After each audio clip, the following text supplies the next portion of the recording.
Give me a home where the buffalo roam, where the deer and the antelope play. Those of you who are old enough to remember the old cowboy shows on the radio, we're talking a while back, you would remember this phrase. Meanwhile, back at the ranch. Remember that? The story was this. The Lone Ranger or some other good cowboy would be out there pursuing the rustlers, the bad guys. But then the plot gets a little thin, so the announcer says, meanwhile, back at the ranch.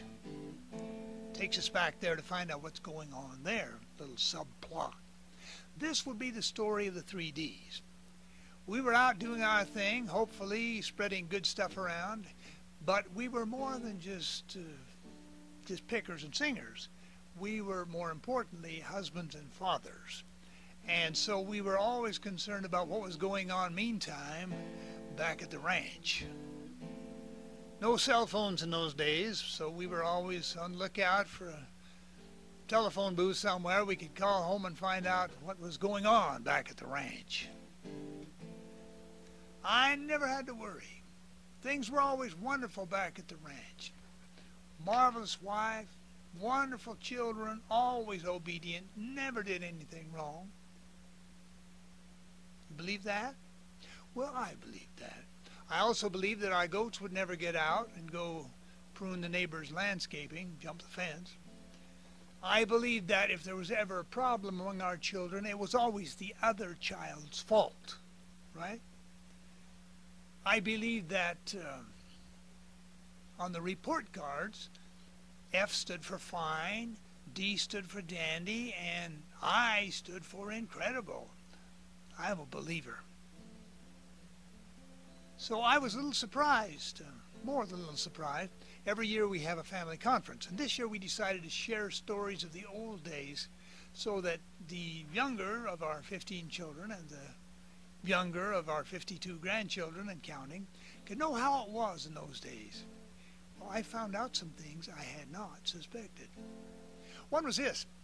We had the same challenge that every family faces, I suppose. What do you do about the television set? So we had two simple rules.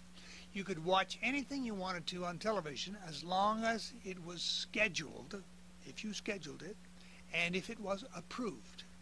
Well, I've never had to worry about approving anything because nobody ever scheduled anything, except me. I scheduled as a public service. I scheduled to show that the television could be educational and informative and even inspirational. I would schedule Brigham Young University basketball and football games.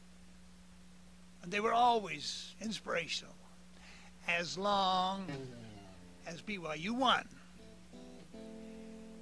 If we lost, then the television could make you grumpy for several days, I found. As a matter of fact, the television could stand in danger of having a shoe thrown through its picture tube if we should say fumble on the 1-yard line. Well, everybody accepted this, and Joe said, that's fine. One night, my wife Sharon and I came home, and we found the children as we expected. There they were, doing their homework, speaking kindly to each other, studying good books, beautiful, inspirational music playing in the background, exactly what we'd expect. For some reason, two scenes popped through my mind. The first was from one of my favorite old gritty movie stars, Jack Palance. Movie called Attack. Sergeant Jack is standing on a hill overlooking a German town. He turns to his patrol and says, "It's quiet down there. Too quiet." And it was. The other one was from the scene that often played in the old cowboy radio shows. The Lone Ranger and Tonto would ride up to the camp of the bad guys, only to find out that the bad guys had left. But Tonto, being trail-wise, would jump off his pony and go feel the ashes underneath the campfire, and he would say, "Not long gone, Kimosabe. Campfire still warm." So I thought of that. I went over and put my hand on top of the television set, and I said, "Not long gone, Kimosabe. Television still warm." Well, that took care of it. We never again came home and found the television set was warm. Wonderful? But one night we came home, and I went over and put my hand on the television set, and I said, sort of like Jack Palance, "It's cool. Too cool." Or as Tonto might say, "Cold, Kimosabe. Long gone.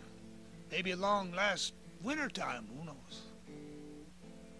It turns out that they were still watching television, but they would go get a tray, an ice cube tray from the refrigerator, put it on top of the television set to cover their tracks. The law of unintended consequences had kicked in. I was teaching obedience, they were learning creativity. And I was learning too. I was learning that no matter how many bad guys you may be chasing, how important the things you're doing out there, there is nothing so important to a husband or a father as what goes on meanwhile back at the ranch, where seldom is heard a discouraging word, and the skies are not cloudy all day.